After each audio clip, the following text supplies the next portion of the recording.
Scott standard fertilizer spreader. I had a problem with the main axle.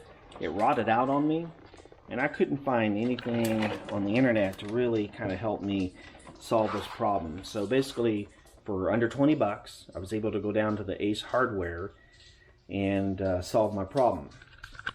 As you can see on the axle down here, I had this problem. Inside the wheel, there was a rot out. And so basically, inside the insert, I was out there fertilizing and put weight on it and it just busted on me. So I had to kind of come up with a solution to figure out what I'm going to do to fix this. And I'll post up everything that I'm using here. So I bought a round tube. Basically it's 3x4. It's 14 bucks. Also bought the Poly. It's a couple insert for $1.39. And then 2 bulk fasteners that you can see here that I screwed in and put that together. Screwed in and put that turn around here. Bought this aluminum. As you can see, a tubing. You can get this down there at your Ace store.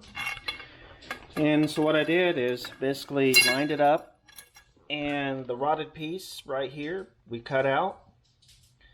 Took my poly tube, inserted inside here and here, and then once I put it inside and inserted the wheel, of course you can see I put the 2 screwed in the fasteners. Some of the issue was when this was rolling, I needed to put down some monkey tape, and I'll show that as well.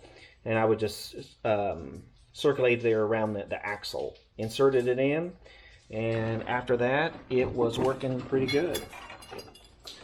So just like that, I went out there and fertilized yesterday. Today we've got some rain coming, and I'm thinking this thing will last for a little bit longer.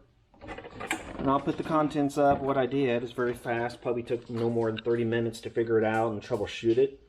I think you could do the same thing and hopefully not have to throw this thing away and start fresh again. So for under 20 bucks, I was able to fit and fix the Scott. Thank you.